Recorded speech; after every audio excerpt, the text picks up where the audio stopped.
What is going on, everyone? Welcome to the Touchline Talk Show. Thanks so much for joining today. Really good show in store. Christian Pulisic may or may not be on the move. Latest on his future and sort of my thoughts on what should happen, whether this potential no move is a good idea, the latest going on there, as well as we're going to play another game this week. MLS stress meter. We're going to take a look at the playoff race in both conferences because it's so tight and sort of break down how stressed all of those teams should be with under 10 games for most teams left in the regular season. But before we do all of that, did not get a chance to talk about Liverpool because they played Monday afternoon, and of course the weekend roundup goes out Monday mornings. So didn't get to talk about this game. And of course, Liverpool drew again. And we had a major high-profile moment involving Darwin Nunez. So there's plenty to talk to here, and I wanted to touch on this before we get into some other stuff.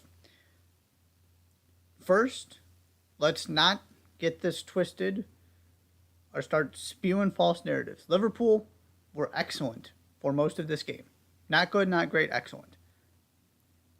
Wilfried Zaha's goal, yes, not good on the defensive side of things, but it came out of absolutely nothing. Nothing. Crystal Palace were just defending. Liverpool were on the attack, on the front foot, dominated possession, created some chances. They had that spurt of energy at the beginning you see so often from them. They just couldn't put the ball in the back of the net. And all of a sudden, Crystal Palace gets one shot. It's Zaha. He finishes really well, takes his chance, and it's 1-0. And so this game we're looking at a 1-0 scoreline, and it should be at least 1-0 the other way. Then you come back, and this is where we get to Darwin Nunez. It certainly looked like Darwin Nunez tried to get himself sent off right before he did get himself sent off by attempting to headbutt Joachim Andersen not once but twice. The first one he didn't really connect on, so he tried it again. He got him this time and got the straight red for it. Of course, this is just stupid in and of itself to go headbutt somebody. Particularly when you're down a goal and you are Liverpool trying to win the Premier League and keep pace with Manchester City after you have already dropped 2 points. There is no excuse. He lost his head. It's that simple. There is no need to dive any deeper than that. And then there's the other part of this, which is not only just in a vacuum, was that a really dumb thing for Darwin Nunez to do and to let himself get wound up like that. But he now is facing a suspension on top of all of the other absences Liverpool already have. If they're fully healthy, maybe Zaha doesn't get that opportunity. But their second and third center backs weren't playing in this game. Their fourth center back wasn't healthy enough to start, so you were at center back number 5 to pair with Virgil van Dijk. Of course, you don't have your midfield intact. The list goes on and on. These injuries are already piling up. And Darwin Nunez decided to excuse himself from the action too. And then there's the additional part of this, which is, well, there are 2 more things I want to talk about here with the Nunez situation. But the next one is, what is going to happen when Liverpool play Tottenham? If Christian Romero saw that, imagine what he is going to do to Darwin Nunez. Right or wrong, you saw what Christian Romero was doing against Chelsea, what he has done in the past, the track record he's built. If 2 games into your Premier League career, these center backs feel pretty confident, or at least know there's a chance they can wind you up and get you sent off, Darwin Nunez is asking for trouble. You simply have to be smarter. You simply have to be mentally tougher. Yeah, Joachim Anderson instigated it a little bit. I'm sure Nunez didn't appreciate the little shove or whatever it was. But that also came after Nunez, tried to headbutt him the first time. And the other part of this that also can't go ignored. Of course, verbally abusing and threatening anybody is never okay. That part I don't need to dwell on. That's just common sense. But to take it to this level, again, never okay in any circumstance. But to give Joachim Anderson death threats because Darwin Nunez lost his composure? Aside from all of the other things that make it an awful thing to do, it's just illogical. At least have the decency to take some responsibility if you're a Liverpool fan and take yourself out of the equation for a second and acknowledge that Nunez did something stupid. It happens. It doesn't mean he's a horrible human being. But that, on top of everything else, again, never, never, never okay. It's a real problem in this sport and sports in general that needs to get addressed. But some of these situations it comes up in, I just do some self-reflection, please, before you start blaming a center back who got headbutted. I mean, come on. Let's be better, please. Okay, so game's not over here. Liverpool down a man. But Luis Diaz says, I'm just going to basically start acting like two, put the team on his back, scored a brilliant goal, nearly got Liverpool all 3 points. And Zaha also had a really good opportunity. He just came, inches away off the post. And it ends 1-1. Both teams could have had 3 points. Liverpool were, again, fantastic once they went down a man. And props to Jurgen Klopp. Despite the fact they were playing 10v11, they went for it. Which is what you have to do when you're playing Manchester City and what you have to do when you're playing Manchester City and you're already 2 points behind. Or not playing, but competing with, I should say. This was my big issue with Jose Mourinho. That team is too good for anybody to settle or celebrate draws and actually hang with them. And Liverpool have been really, really good about this, so I wanted to give them their props this time around too. You have to play for all 3 points every single time you take the field if you want to keep pace with Manchester City. Liverpool nearly found a way to steal this. It didn't happen, so they get the point. Which then goes into, okay, where does Liverpool go from here? And are they already out of the title race? I'm not willing to completely write them off. But the injuries are a major concern. It's clearly having an impact. But the bigger part of this I want to highlight. Because, I mean, if Liverpool run 25 straight wins off, then they've got a chance. And that's not, out of the realm of possibility. But you're in big trouble if you're down 4 points after 2 weeks. Again, though, if you're still within the margin of error with the head-to-head, if Liverpool can if Liverpool can beat Manchester City twice, so all hope is not lost on that front. And Manchester City had stretches last year where they were not overall they weren't their usual selves. They were a little bit off their typical pace. So if you only need 90 points, Liverpool certainly can still get there. But there's another part of this that is getting interesting. And I can't help but think about considering what happened last time Liverpool's injury list looks like this. They are at least 2 points behind not one, but 4 great teams. Right? City, 6 points through two. Arsenal, 6 points through two. All in on Arsenal. Spurs, I still firmly believe coming out of Battle of the Bridge 2 that they are a top three team in this league until they prove otherwise. It was a bad performance and they still got a point. And what Chelsea did in that first half and overall in the game has to, at least to a certain degree, make me rethink how I feel about them. That is one performance. They still need to get their attackers to actually put the ball in the net. I'm not going to overreact and all of a sudden change my belief that they're the fifth best team in the league. But they played like a team capable of keeping a banged up Liverpool, who just have things go against them, out of the Champions League.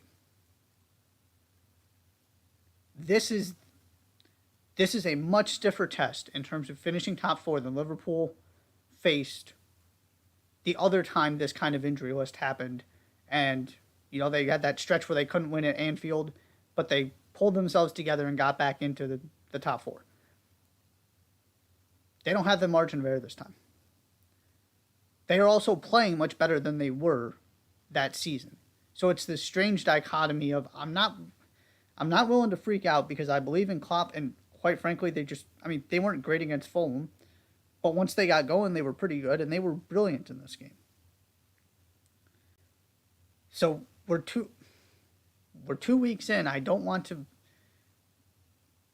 hit the panic button and declare them in major danger here.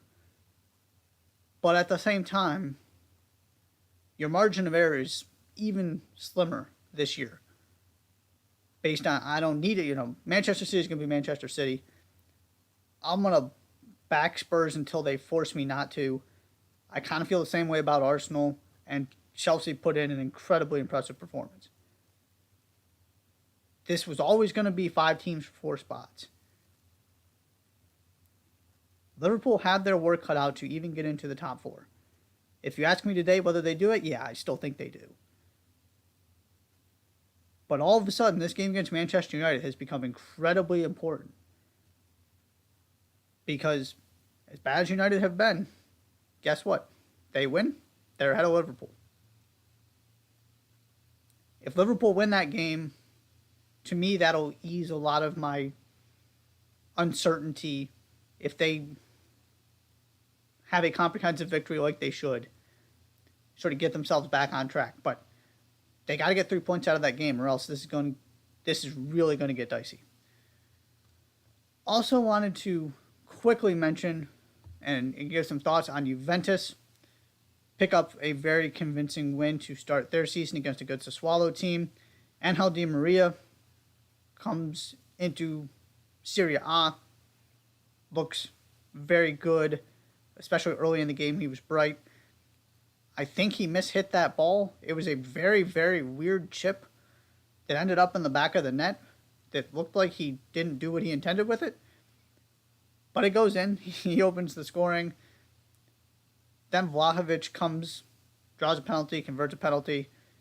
They were all around good. And the one point I want to make, and the most important thing for me in this game, looking at Juventus and whether Juventus can get back to being what Juventus typically is. It was an unimpressive, stress-free win. They didn't blow you away with what they did on the field. I mean, they were good. They certainly deserved all 3 points. They were dominant. But it wasn't some kind of breathtaking, mind-blowing offensive performance. It was just fundamentally sound and boring. That you have not seen all that much from Juventus in the past couple seasons.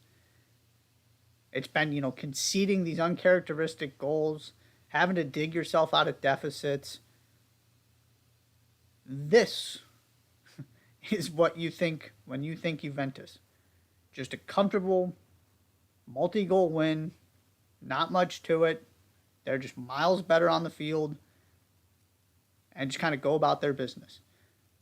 So if you're Max Allegri, you've got to be thrilled with that. That is something I am looking for. Just they got to keep that up. But if they start putting these kind of performances consistently, there's a real chance they can get themselves into the Serie A title race. I'm not there yet, but so far so good.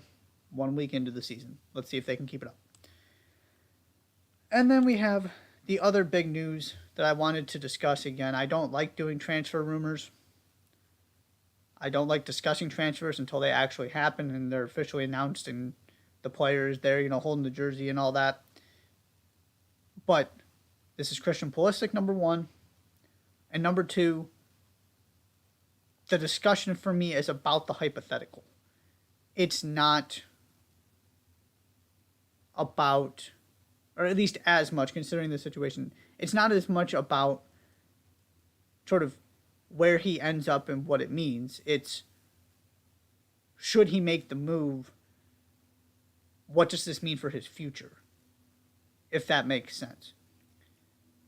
And so there's a really interesting conversation to have here that to me is much different than, for example, okay, Frankie de Jong. Is Frankie de Jong going to leave Barcelona or not? I don't know. You don't know. There's just not that much to say until it either happens or it doesn't and the transfer window closes. This Pulisic situation is different, so that's why I want to talk about it here. And sometimes you just can't ignore this stuff, and Christian Pulisic is, of course, the biggest name on the U.S. men's national team, so I wasn't about to just wait to see if something happened. So there are all these rumors floating out there about potential loan moves, which is, again, going into this, to me, the most interesting conversation about the hypothetical here. The names that have been floated out, there are plenty of them: AC Milan, Inter Milan, Atletico Madrid, Newcastle, and Manchester United are the five I've heard the most. So my first question here, in terms of the thought process for Christian Pulisic and what this all means, is this a loan move specifically for the World Cup?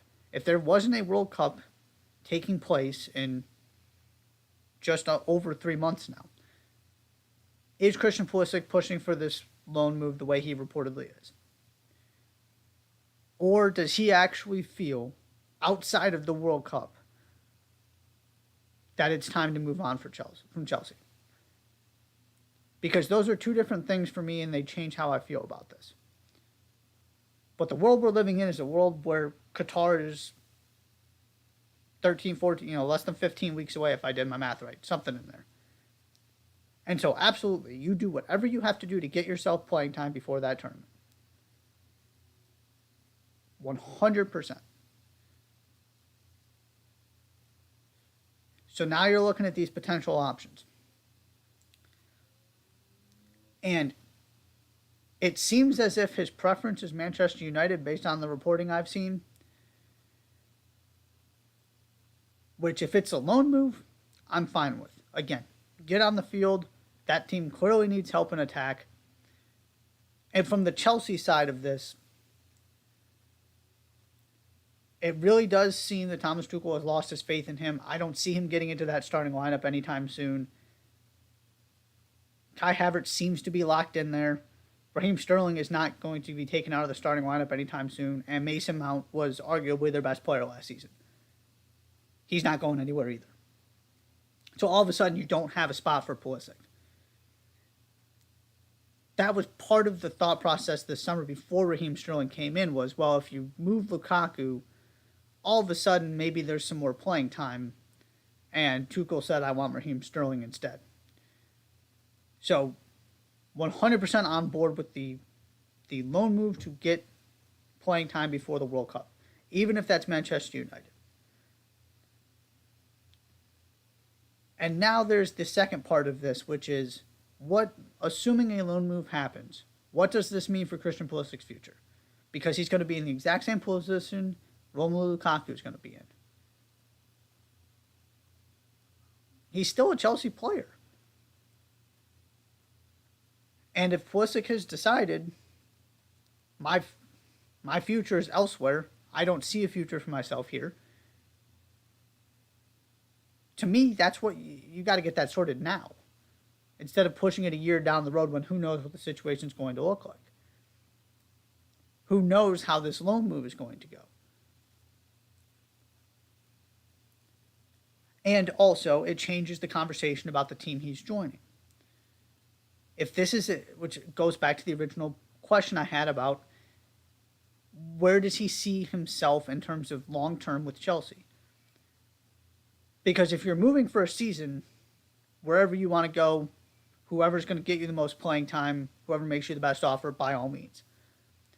But there's the other part of this, that if Pulisic's mind is made up that this is a loan move to trigger a permanent move,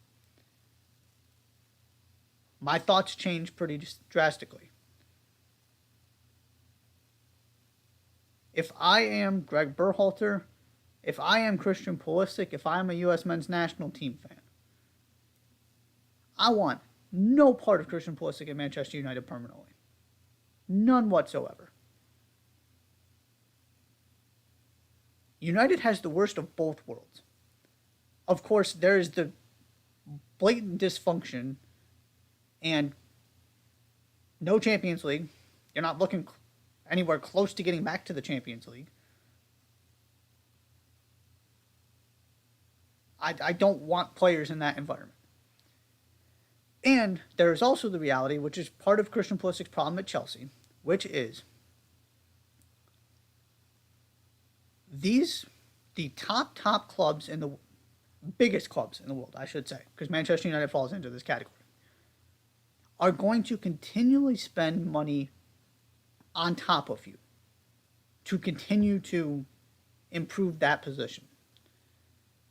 Right? Look at what Chelsea just did. Chelsea splashed all that money on Ben Chilwell. And then paid all that money for Marc Cucurella with Ben Chilwell still there.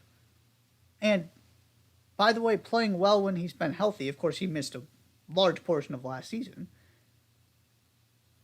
To go improve the left wing-back spot, which, of course, is becoming much, much more valuable in today's game, and especially the way Tuchel sets his team up. But you get my point. This idea that somehow Christian Pulisic is going to be able to work his way into a starting lineup and then stay there at one of these clubs, to me, has always been nonsensical. It's not how this works. There are going to be times where, because of an injury, he gets in there, because he has a really good stretch of training, he gets in there, he has a good run of form, so all of a sudden he gets one game and he scores and plays well, so then Tuchel keeps him in 3, 4, 5 games, which is exactly what you've seen in his Chelsea career. And then there are going to be stretches where he falls out of favor, or everybody's healthy, so he gets bumped down the depth chart, and he's going to be stuck on the bench for a while. I don't see that changing if he goes to Manchester United on a permanent basis. Now, this season, considering the squad and everything going down, he's probably going to get the playing time he needs, which is, again, why I'm fine with United on a loan. But I see him running into the same issue long-term. United, Inter, AC Milan. Inter in particular, I'd be very curious to see how he fits into that system. Which leaves the two other options I haven't discussed yet, in terms of looking at this as a potential long-term solution for his future. 1, Atletico Madrid, and 2, Newcastle. In many ways, to me, Atletico is a perfect club. Right? Consistently in Champions League, you're playing at a really high level with really good teammates. You're competing for a La Liga title. It's sort of that half step down from Barcelona, Real Madrid, your top 4-ish teams in the Premier League, you know, your top couple teams in Serie A, PSG, etc. It's that half step down from where Pulisic is right now. My concern would be when push comes to shove and you're in the Champions League, Diego Simeone goes back to what Diego Simeone always does, and that does not suit Christian Pulisic's skill set.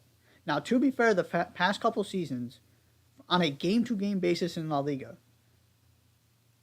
Atleti have really opened themselves up and started playing a much more appealing, much more attack-minded brand of football in terms of producing results. I mean, João Felix had 3 assists in their opening La Liga game.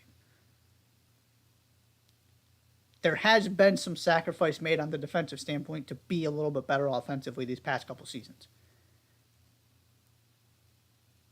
So to me, that could work. I would just be hesitant because Simeone is never going to be ashamed of parking the bus when the bus needs to be parked. The other team here that's been heavily linked is Newcastle. If this is a long-term, if Pulisic is viewing this as a long-term solution, this is the one I have the fewest questions about. That Newcastle team is A, already good, B, going to get better, C, going to be well-financed.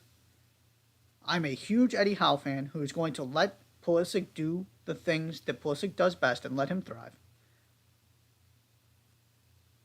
And I'm also not convinced they're going to get to a point where they are consistently spending to replace him the way Chelsea is.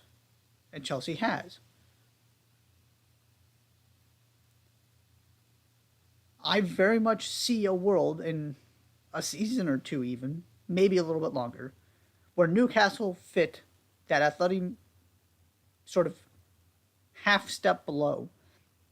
Right, their team 6-7 in the Premier League, pushing for top 4, maybe get in sometimes, maybe don't. But there's sort of that gap between the very, very best teams and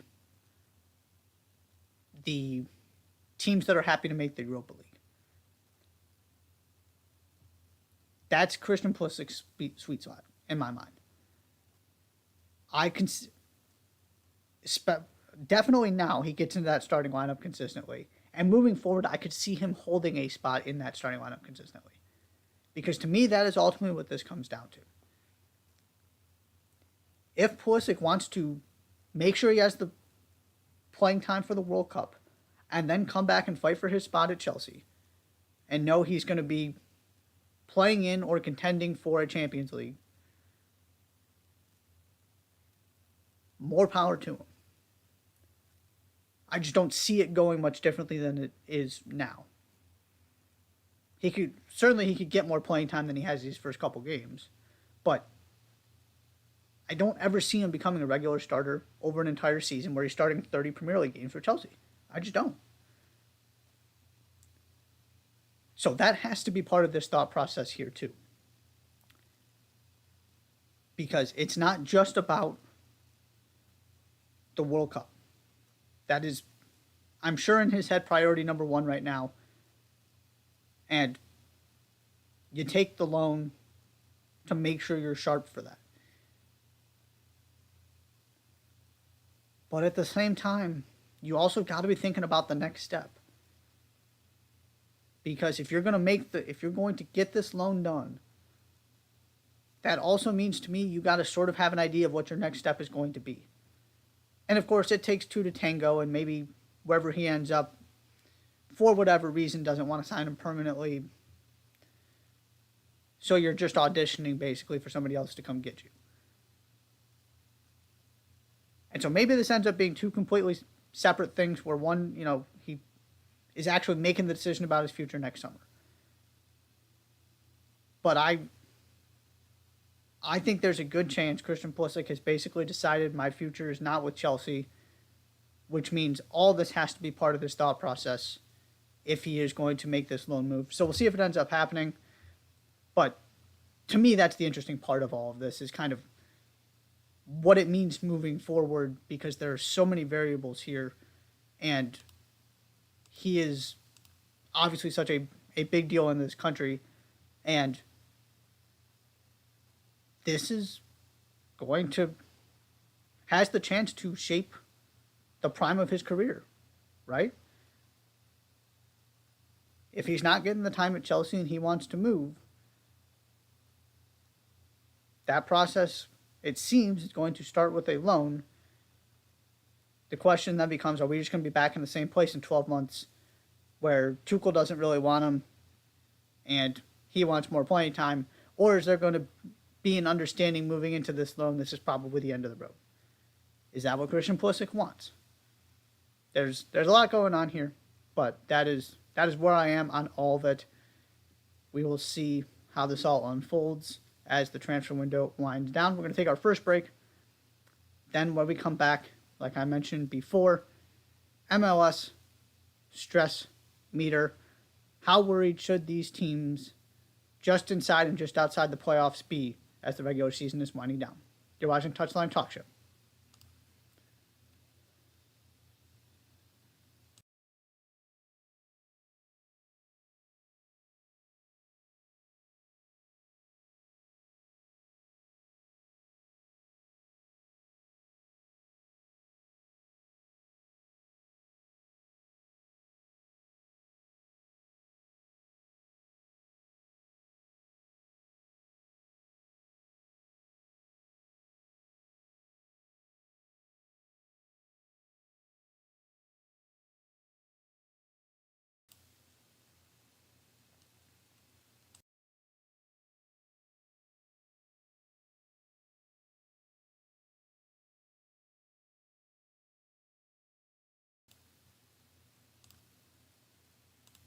What is going on, ladies and gentlemen? Welcome back to the Touchline Talk Show.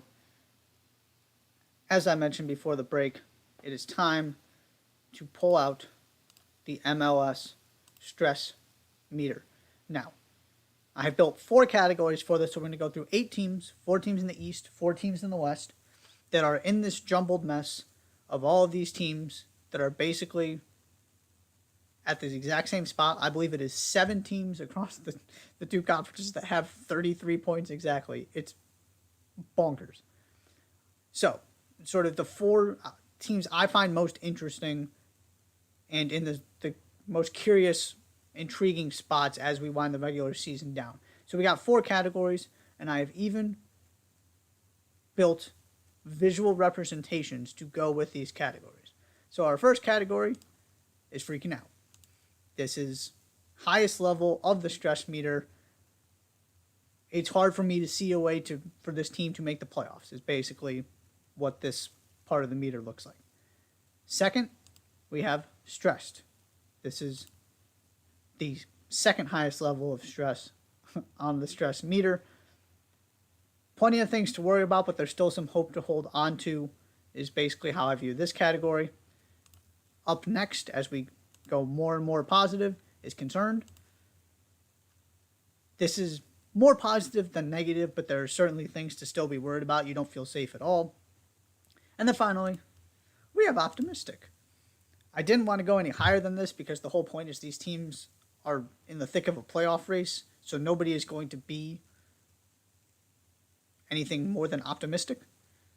But this is, at the end of the day, I think it's going to work out okay. There are plenty of things to point to that suggest these teams are going to end up on the right side of the playoff line when it's all said and done. So our first team, Orlando City. 25 games played, 33 points. Currently 6th in the East. However, they have the same amount of points as 9th place in the East. So they are tied for a playoff spot with 3 other teams, and in the heart of this jumbled mess that is the middle of the Eastern Conference. They are winless in 5. 3 of those are losses before they beat the New York Red Bulls over the weekend in a game in which they had 2 shots. No, not 2 shots on target, 2 shots. And here is Orlando's remaining schedule. At Charlotte, another team right in the thick of the playoff race. NYCFC, Seattle, at Miami, at Philadelphia, Atlanta, Toronto, at NYCFC, and then Columbus. That is a bunch of teams battling for the same playoff spots as you, and a bunch of teams already safely in the playoffs, including 3 games against the 2 teams I would deem to be the best in the Eastern Conference. And the team I don't want to play in the Columbus Crew. And the team you never want to play in the Seattle Sounders. Which means the stress level is freaking out for Orlando City. I just mentioned the schedule and their recent struggles. They're not scoring goals. They don't have a reliable goal scorer. And the other part of this for me is that, and I talked about this when I did my midseason power rankings, they are still the most overachieving team in this league when you look at expected goals and the way things have actually gone. They have way outperformed their XG in terms of the difference between their goals scored and their expected goals and their expected goals allowed.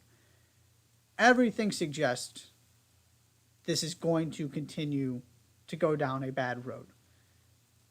And some of these teams right behind them, I feel pretty good about.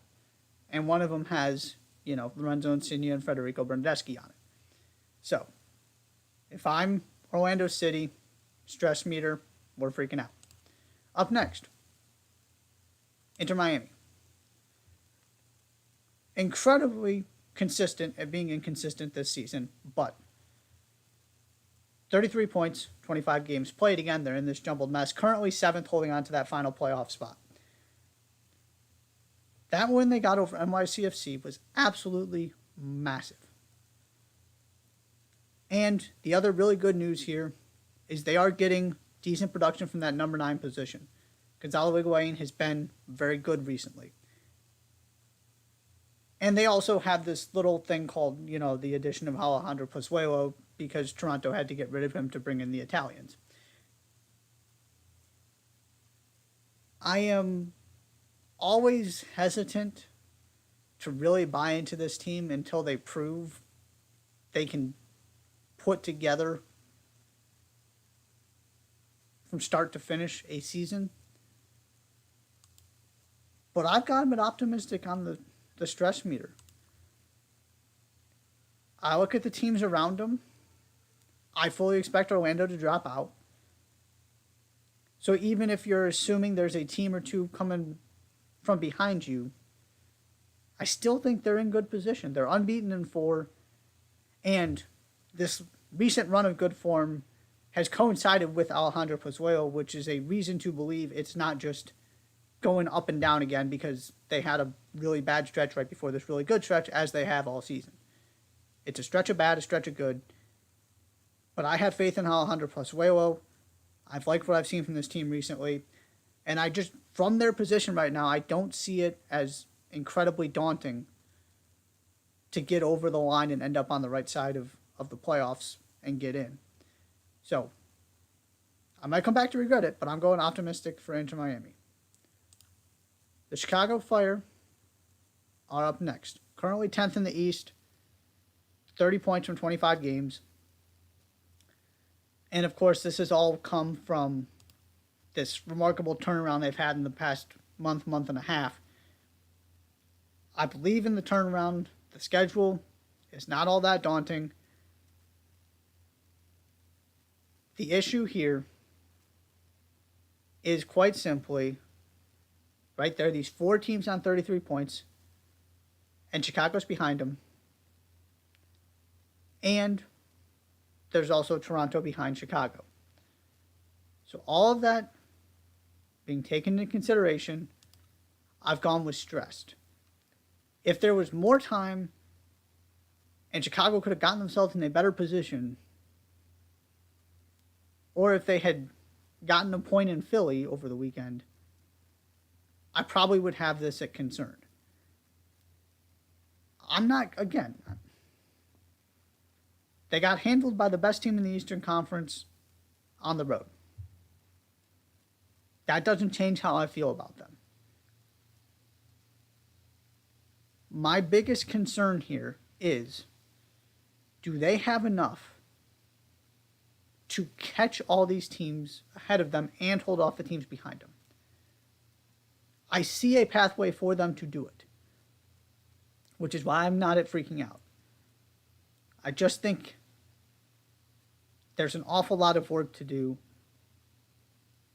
when you're looking at essentially 2 spots here and you've got Toronto knocking on your door. Speaking of Toronto, here we go, our final team from the Eastern Conference. It is working. The plan is going exactly as Bob Bradley had hoped. They have already made up ground. They're only 4 points back of sixth place, again, because all these teams are on 33 points. They have 29 through 25 games. So they've got 9 games left, plenty of time. What they did, and particularly what Insigne and Bernadeschi did against Portland, in a game Toronto was very good, took the lead, gave up a goal kind of out of nothing, and were in danger of dropping 2 points at home. My tone would have changed dramatically had they drawn that game. Because then you're having a very different conversation. You're talking about being 6 points back with all of these teams to catch, because they're still in 12th. That is something that needs to be acknowledged here. And you just dropped 2 points at home. But instead, the Stars deliver. They got 2 late goals. And so now they are right there in the thick of this thing. And so my stress level is optimistic. Partially because I just believe in what they're doing, as I think almost everybody does. And partially because they're playing all the teams in front of them coming up here. They are going to be able, there is a clear path for them to make this ground up and get themselves where they need to be by the end of the season. They really gave themselves a mountain to climb by the time they actually got this team onto the field. But they have been so good since all the pieces came together and everything else has kind of worked in their favor that now this is very much, as bizarre as it sounds to say for a team stuck so far behind in the table, this is very much in their control to the extent that it's possible for a team 4 points back of a playoff spot to be in control of their own destiny. Toronto is, because they're playing all these teams in front of them. Okay, on to the Western Conference with the LA Galaxy to kick things off here. They've lost 5 of 7. Both the wins in that stretch came at home. They were over the Vancouver Whitecaps and Atlanta United, so nothing to write home about. And yet still, they are in 6th place with only 24 games played. Well, almost everybody else has played 25 or 26, so they have games in hand. They also face Seattle and Nashville still. And by the way, have the second best goal difference in the Western Conference behind LAFC. It's easy to point to the things that are going wrong for the Galaxy. And, you know, Ricky Pooch coming in too certainly helps. It's not like it's been spectacular. But my stress level is just concerned because I'm just kind of looking around them and everybody else has work to do to catch them. Again, they've got this game in hand. If they can at least get draws in these head-to-head matchups that they're going to have with Seattle and Nashville, there's just the logical part of me feels very, very good about where the LA Galaxy are at, and the sort of instinctual observational part of me looks at the teams behind them and is terrified. But the more I dug into this, they are just in a pretty good spot. Was certainly not going to go optimistic. But they just have too much of a cushion for me to go stressed either. So I'm going with concerned. Speaking of Nashville FC, they are up next on the stress meter. Offensively, it hasn't been great. There is just nobody who scares you in attack other than Hani Mukhtar. And 3 of their final 8 games are against LAFC and Austin, which maybe turns out to be a good thing if there's some squad rotation in there because they don't have much to play for. But I don't want to play LAFC's B team either. So there's that part of the schedule. And, of course, they're also staring at the Portland Timbers and Seattle Sounders right behind them. And that absolutely terrifies me. So I'm going with stressed for Nashville. I'm not going to freaking out because I still believe in this team. They have done too much in their short time in Major League Soccer for me to start hitting all the alarm bells when they are still in 7th place with their 33 points. There are absolutely things to be concerned about. I'm not sure there are two teams I would want to avoid more chasing me than the Sounders and Timbers. And also, right, they've got work to do to catch the Galaxy, so it's getting really tight, which is why I wasn't going to go too concerned. But there's also a part of me that thinks they find a way to get this done and hang on to that spot. Our last two teams, Portland and Seattle. We're going to do... Yeah, we'll do Portland next. 8th place right now in the Western Conference. Only one loss since May 28th. That is getting glossed over a little bit, I feel like. Now, yes, there were a lot of draws in there. But that loss came in that game I just mentioned at Toronto. Which, A, they almost got a point from, and B, there are maybe one or two more difficult games in Major League Soccer right now than at Toronto.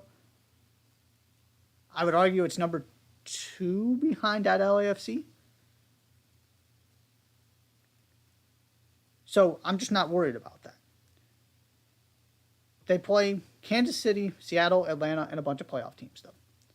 The schedule is not the softest. And all that leads to concerned is where I'm putting them on the stress meter.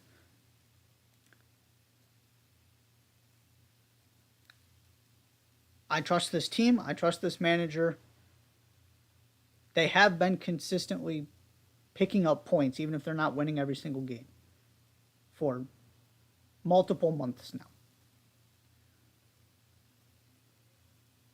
Again, they were like Toronto, dug themselves this huge hole, but they were getting out of it and had gotten themselves back into the playoff picture before this loss.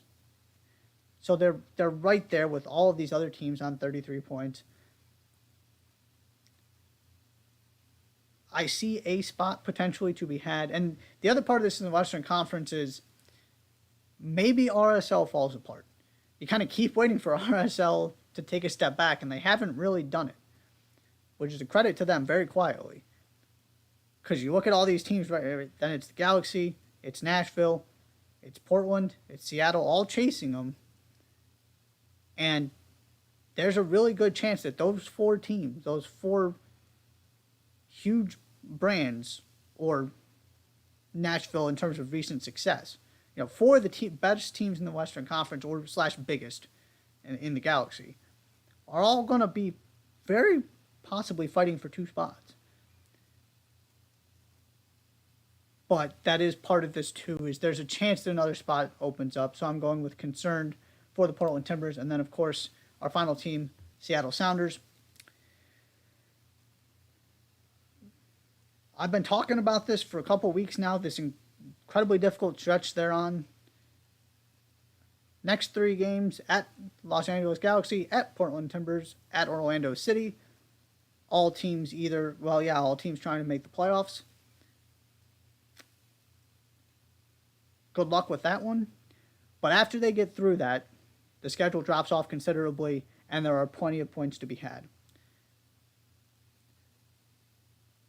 And the reality of the situation is, as poorly as the season has gone, I still believe they are a better roster, a better team than 8 of the 9 teams they're going to play. The exception being Austin. Austin's been terrific this season.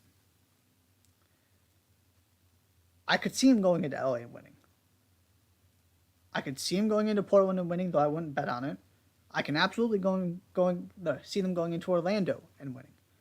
If you can come away with 4 points from that stretch and then really kick things into gear, it's probably going to be enough.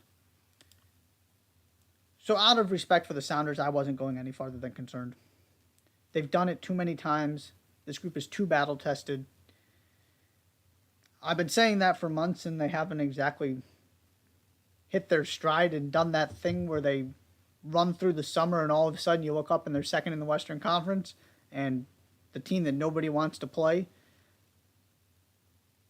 But I'm kind of to the point, and I feel like they deserve respect to the degree that until they mathematically can't make the playoffs, I'm kind of just going to keep betting they're going to. But they are running out of time. This 3-game road trip is going to be massive, starting with that Galaxy game. Because if they lose all 3, 2 of them to direct rivals for these final 2 playoff spots, they're in some real trouble. If they, say, win 1 against the Western Conference teams and beat Orlando, they're in really good shape with the rest of their schedule. Of course, they still got to take care of business and win those games. But they are in a decent spot here. And these head-to-head games, right? Somebody's got to take points from them. And I'm going to bet on the Sounders to rise to the occasion before I bet on the Galaxy or even the Timbers. So, wasn't going any lower than concerned. Certainly wasn't going optimistic because they still have work to do. And the other part of this, too, is they do have that extra game. They've only played 25. So from a points per game standpoint, they're actually not in a terrible spot when it comes to trying to catch Nashville and Portland. So despite how every time it looks like they get things going, they have another bad loss, I still think they find a way in the end to get this done. All right, we're going to take our second break here. When we come back, as always, we will wrap up the show with the weekend look ahead, talk about the biggest games around the world this weekend. Don't go anywhere.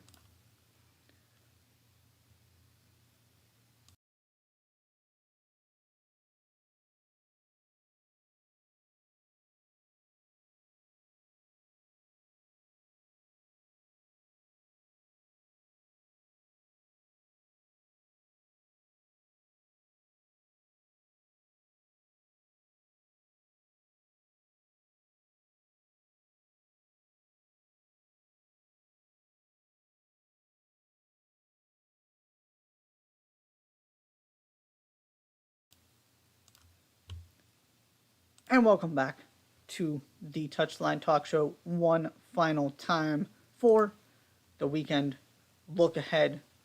I'm going to quickly talk about the games to watch this weekend around the world, starting in England.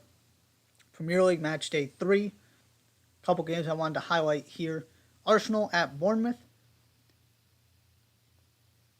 This one is interesting to me just in the sense that Arsenal now have this opportunity, as I talked about before, to kind of really jump on Liverpool, cement themselves as a top 4 contender, do the exact opposite of last season when they buried themselves in such a big hole, and really make a statement early in a place that Bournemouth, has already had success and is still excited just to be back in the Premier League. It's a difficult place to play. So, curious to see how that one turns out. Then, that one's on Saturday. Sunday games this week, terrific. Chelsea at Leeds, Brighton at West Ham, Manchester City at Newcastle. Chelsea and Leeds, how does Chelsea respond to that Tottenham game? Again, like I mentioned earlier, that was a terrific performance. What do you do next? Was not impressed match day 1. Can they really prove that that is the team they are week in and week out? Or did they have one exceptional day and really are going to start looking more like the team many people, including myself, thought they were going to be. Brighton, West Ham. Brighton, can you put together a third straight really good performance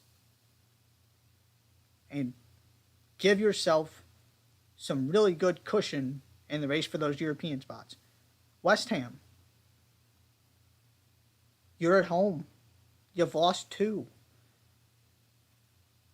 Much like Liverpool, you lose this one, you got an awful lot of work to do to get where you were supposed to be this season. So there are massive stakes in that game. I am really, really intrigued by that one. And then, of course, Manchester City, Newcastle. The storylines write themselves. That's a difficult place to play. It's one of the more difficult tests Manchester City is going to have all season. If Manchester City keeps sort of rolling through teams, this title race could get real boring real quick. But if they stumble early, all of a sudden, things might get kind of interesting here. In Germany, Werder Bremen at Borussia Dortmund. Of course, Werder Bremen coming back this season. Dortmund were going to lose, got gifted a goal, and then scored 2 more at the very end. All of a sudden came to life and found a way to get another win, so they're still perfect. Keeping pace with Bayern Munich, who have Bochum, Dortmund on Saturday, Bayern Munich on Sunday. Spain, Real Madrid at Celta Vigo on Saturday. A good test for Atletico Madrid at home against Villarreal on Sunday. And then also Sunday, Barcelona head to Real Sociedad. What do they do for an encore after an uninspiring first performance? In Italy, Spezia Calcio at Inter Milan. And then the best game of Serie A easily so far this very young season, AC Milan at Atalanta. Who is Atalanta going to be this season? I am really, really curious to find out the answer to that question. We're going to get a nice bit of data here as to whether they are back contending for those top 4 spots, or if that was as good as it got and they are the team they were last season, which was nowhere near as good offensively. In France, wanted to mention this real quickly on Sunday, a good test for PSG. They're going to Lille. They've looked really good so far. They're scoring goals for fun. You also have all the drama you saw last weekend with Kylian Mbappe. How does that kind of all play out? There's just not that much we can learn about this team in Ligue 1, but of the teams that can give them a challenge and give us something worthwhile, Lille certainly one of them. And then back here in the U.S. Major League Soccer, already talked about this game a lot, but a huge one, Seattle at LA Galaxy Friday night. I'm going to sort of focus on playoff line games to stick with our theme for this week. Cincinnati at the New York Red Bulls. Cincinnati, again, one of those teams smack dab in the middle of the Eastern Conference playoff race. New York Red Bulls struggling a little bit, are certainly not safe from this if they continue to stumble. If they lose this one, all of a sudden, it's going to get a little dicey. Then, my favorite game of the weekend, probably in any league in the world, Toronto at Inter Miami. 1, because I'm fascinated by this Toronto story, as I bet everybody is. 2, because how often do you get Ray Hudson talking about Lorenzo Insigne and Federico Bernardeschi? Ray Hudson is an international treasure. So happy he is in Major League Soccer. Love watching Inter Miami games solely to hear him commentate. And this one has it all, right? Inter Miami back into that playoff spot. Can they hold on to it? You got Ray Hudson there to do what only he can with all of this drama, and Toronto's coming to town. The scene is just absolutely perfect. And then on Sunday, Orlando City at Charlotte. Again, 2 of these teams smack dab in the middle of this playoff race in the Eastern Conference. There are so many of these matchups between these teams, both in the West and East, going down the stretch. It's going to be terrific. And in the NWSL, a couple games I wanted to mention. Angel City at Kansas City. Your kind of most interesting one from a standing standpoint. That's on Friday. And then your game of the weekend, Houston at San Diego Wave. 2 teams near the top of the table on Saturday. This is going to be phenomenal.